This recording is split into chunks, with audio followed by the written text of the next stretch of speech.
More news coming out of the beautiful NFL, this time via a podcast, more specifically a quarterback's wife's podcast. We are big fans of the Stafford. Matthew Stafford's never been on this program, have hung out with him a couple times, got drafted in the same class as me. He won number 1 overall, got enough money to buy the entire city he got drafted to. I won 222. Good guy, great guy. Got a chance to meet his wife down at a wedding. Shout out to Coonan. She's a great person. Obviously, he's battled through, I think, brain cancer. Came back on the other side, has a great podcast. On her podcast, she talked about the current environment in the locker room for Matthew Stafford.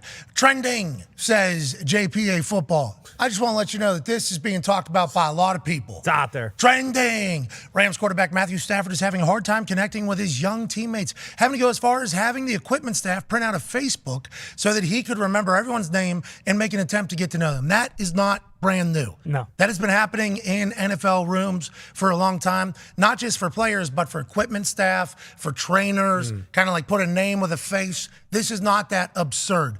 I don't know how to lead people I have no connection with, Matthew Stafford said. I have to somehow find a way to connect with them. Quote from Matthew Stafford's wife's podcast, they get out of practice in meetings during camp, and they go straight to their phones. No one looks up from their phones. Matthew's like, I don't know. Am I the dad? Do I take their phones? What do I do here? He's like, I want them to see me not as a coach. They say sir to him and shit. He's like, no, we're on the same level here, boys. We're both playing in the league. Let me get to know you a little bit. This is crazy, says JPA Football, who hops back into the pundit world.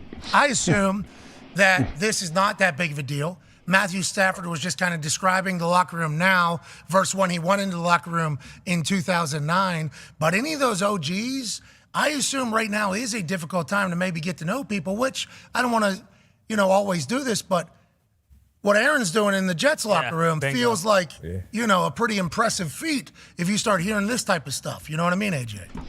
Yeah, it's real. It's definitely a thing. I mean, talk to any trainers or anyone that's been there for the last 20, 25 years. Yeah, it goes through phases of how different generations come through, and the locker room will change, no question. But you're all still playing football. That's where you ultimately, that's where you do connect. And then, it might be weird afterwards. You're right. You're used to seeing, O lineman over there playing whatever weird board game they're into, D lineman over here playing whatever game they're doing, card game. It is, I guess people will maybe – back in the day, that was the case, but it's not anymore. You can find I'm sure he just has to make a little bit of an effort to connect. And I would assume he's already done that, and this was a conversation that maybe took place at a different time, and she was probably just telling a story on the podcast and had no idea that it was going to be reported as news, but it was trending. Yeah. Oh, yeah. Because it has to be, because it is Super Bowl champion quarterback who is still playing football even though he's financially stable. Yep.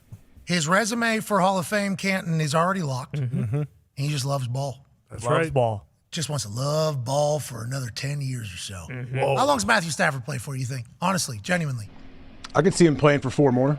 The guy, there's no end in sight seemingly with the guy, because if there was, it would have been this past offseason. Yeah, this contract feels like it's it. But he's too tough. But also, if McVay or some of the other guys, like the pillars of the team, leave or they retire, why wouldn't he?